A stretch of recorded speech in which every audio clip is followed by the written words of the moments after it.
জুমার দিনে একটি আমল করুন, ফলাফল নিজ চোখে দেখুন। আপনি নিজেই অবাক হয়ে যাবেন যে এত চমৎকার একটি আমল আমরা জুমার দিনের গুরুত্ব দিতে বুঝি না। জুমার দিন হচ্ছে এমন একটি দিন যেই দিন হচ্ছে অত্যন্ত বরকতময় এবং আল্লাহ পাক রব্বুল আলামিনের কাছে ফজিলতপূর্ণ দিন। এই দিন হচ্ছে আল্লাহ রাসূল সাল্লাল্লাহু আলাইহি সাল্লাম বলে দিয়েছেন, যারা দারিদ্র আছে, যারা অসহায় রয়েছে, তাদের জন্য হচ্ছে জুমার দিন হজের দিন। এজন্য অবশ্যই আমাদেরকে স্মরণ রাখতে হবে এই জুমার দিনে যাতে করে আমরা বেশি বেশি আমল করতে পারি এবং জুমার সালাত সুন্দরভাবে আদায় করতে পারি। জুমার দিনের চমৎকার একটি আমল হচ্ছে আসরের নামাজের পরে একটি দুরূদ পড়া।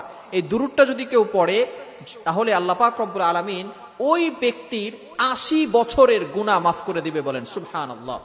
মুসলিম শরীফের হাদিস, আল্লাহ রাসূল সাল্লাল্লাহু আলাইহি সাল্লাম বলে দিয়েছেন, আবু হুরায়রা রাদিয়াল্লাহু তাআলা আনহু থেকে বর্ণিত, যে ব্যক্তি আসরের নামাজের পরে এবং ওই বৈঠকে বসে কারোর সাথে কথা না বলে ছোট্ট একটি দুরূদ যদি ৮০ বার পাঠ করে তাহলে আল্লাহ পাক রব্বুল আলামিন ওই বান্দার ৮০ বছরের গুনাহ মাফ করে দিবে। বলেন সুবহানাল্লাহ।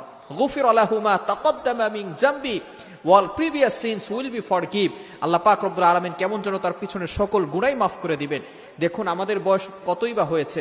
এখন বর্তমান মানুষের বয়স হচ্ছে ৬০ থেকে ৭০ বছর গড় আয়ু। সুতরাং আমরা বাঁচবো আর কত বছর? আল্লাহ পাক রব্বুল আলামিন ৮০ বছরের গুনাহ মাফ করে দিবেন।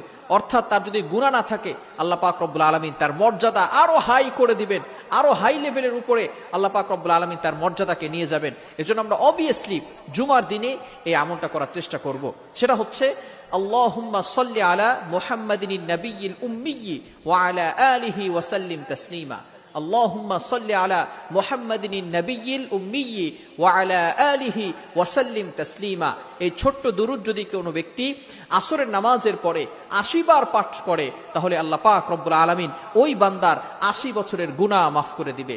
গুনাহ হচ্ছে এমন একটা জিনিস, যখন কোনো বান্দা গুনাহ করে তখন তার অন্তরটা ভারী হয়ে যায়, তার অন্তরটা ব্ল্যাক কালার হয়ে যায়। তার মাথায় যদি কোনো ব্যক্তির মাথার উপরে বোঝা থাকে, এই বোঝা নিয়ে যদি সে হাঁটতে থাকে তাহলে তার জন্য অনেক কষ্টকর হয়ে যায়। যদি বোঝা নামিয়ে ফেলে তাহলে তার অন্তরটা ভালো লাগে, তার মাথা থেকে একটা বোঝা নেমে গেছে, এই জন্য সে একটু স্বস্তির জায়গা খুঁজে পায়। ঠিক তদ্রুপভাবে যখন কোনো বান্দা গুনাহ করতে থাকে তখন আল্লাহ পাক রব্বুল আলামিন তার অন্তরের ভিতরে টেনশন, তার অন্তরের ভিতরে বালা মুসিবত এবং বিভিন্ন ধরনের বিপদ আপদের টেনশন সে করতে থাকে, যার কারণে বোঝা বোঝা মনে হয়। ঠিক তদ্রুপভাবে কোনো বান্দা যদি গুনাহের জন্য আল্লাহ তাআলার কাছ থেকে ক্ষমা পেয়ে যেতে পারে তাহলে তার এই বোঝাটা দূর হয়ে যায়, তখন সে নিজেই স্বস্তি ফিল করতে পারে। আপনি আমলটা করে দেখবেন, যখন আল্লাহ পাক রব্বুল আলামিনের এই আমলটা যদি আপনি করতে পারেন, নবী সাল্লাল্লাহু আলাইহি ওয়াসাল্লামের উপরে এই দুরূদটা পাঠ করতে পারেন, আল্লাহুম্মা সাল্লি আলা মুহাম্মাদিন নাবিয়্যিল উম্মিয়্যি ওয়া আলা আলিহি ওয়া সাল্লিম তাসলিমা, তাহলে দেখবেন আল্লাহ পাক রব্বুল আলামিন আপনার বোঝা কমিয়ে দিয়েছেন, আপনার গুনাহকে মাফ করে দিয়েছেন। তখন আপনার নিজের কাছে ভালো লাগবে, আপনি ভালো লাগা ফিল করতে পারবেন। এজন্য আমরা অবশ্যই জুমার দিনে এই আমলটা কখনো ছাড়বো না।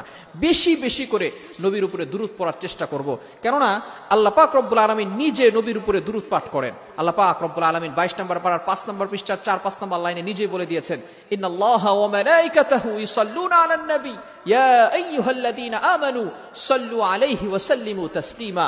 আল্লাহ পাক রব্বুল আলামিন নিজেই বলে দিয়েছেন, নিশ্চয়ই আমি আল্লাহ ওয়া মালাইকাতাহু এবং আমার ফেরেশতারা ইউসাল্লুনা আলান নবী, নবীর উপরে দুরূদ পড়ি।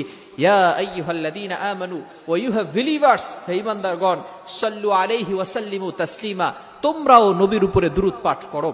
আল্লাহ পাক রব্বুল আলামিন নবীর উপরে দুরূদ পাঠ করেন মানে হচ্ছে আল্লাহ তাআলা নবীর উপরে রহমত নাজিল করতে থাকেন। ফেরেশতারা নবীর উপরে দুরূদ পাঠ করেন মানে ফেরেশতারা নবীর জন্য দোয়া করতে থাকেন। সুতরাং আমরা অবশ্যই নবীর উপরে দুরূদ পাঠ করব, তাহলে নবীর সাথে সম্পর্ক হবে।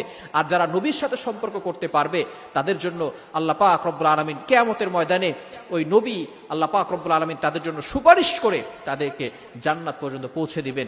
এজন্য আমরা সকলেই এই দুরূদের আমলটা করব। আল্লাহ তাআলা আমাদের সকলকে আমল করার তৌফিক দান করেন। সকলে